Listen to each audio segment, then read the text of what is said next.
if I've charged my car for a year in the most expensive hours and someone else, my neighbor, charged in the least expensive hours, it can be double, even more expensive for me to just have my car drive around compared to them. Right. Okay. We have time? Cool. All right. I'm Jonathan Tari. I'm a senior product manager on our special projects team, and we've been working on things like smart charging and a lot of other cool stuff. I'm Mike Hawks, head of expansion at Monta, and we're here to talk about SmartCharge. What does it mean, and how is it starting to address some of those challenges? In its kind of broadest sense, SmartCharge means to be able to decide when you're charging. Maybe it doesn't start charging immediately, or it starts and stops. That's kind of the concept of smart charging. At Monta, we talk about smart charging in a pretty specific way.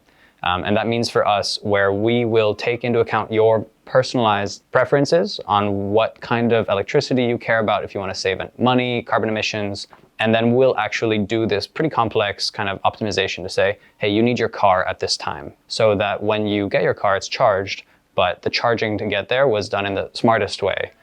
I love this journey. I think it shows, how much you're trying to push industry standards, basically, to create just ultimately a better experience for the driver. Something we found out is people care a lot about price. They want to, make sense. Energy prices are going up, so we want smart charging to be a way for you to have a little bit more resilience against increasing energy costs. Maybe you could give us some concrete examples of actually the benefits that EV drivers get today. Yeah, so of course this depends where you're living, what your electricity prices and consumption is locally, but it's very common to see something like a 4 times even more electricity price change over the course of a single day, because the grid is struggling. Too many people are at home, plugging in their car, turning on their microwave, and the electricity price goes up to try and incentivize people to spread out that kind of consumption and help the grid survive. So if I've charged my car for a year in the most expensive hours and someone else, my neighbor, charged in the least expensive hours, it can be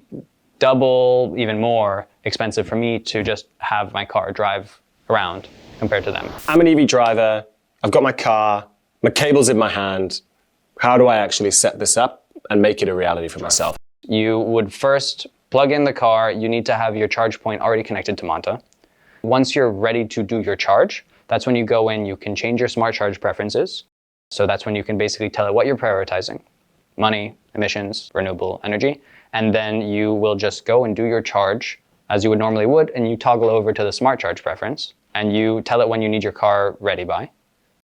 You can go about your day, go back inside, make dinner, do whatever you need to do. Then SmartCharge will kick in. You'll get a notification if you've set that up to say, hey, smart charging is started, and then it'll just go without you thinking about it. If something goes wrong, the charge point goes offline, Monta takes care of that. It'll reboot the charge point. It'll take care of all that kind of self-healing is what we call it.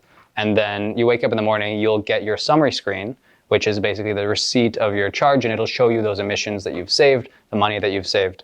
Talk about a morning dopamine boost. I mean, you wake up, I've saved this much renewable and this much cash. Totally. Pat on the back. It is. And off I go to work. Sometimes, you may even set it up on an automatic charging schedule, something like a charge automation, and then it's set and forget.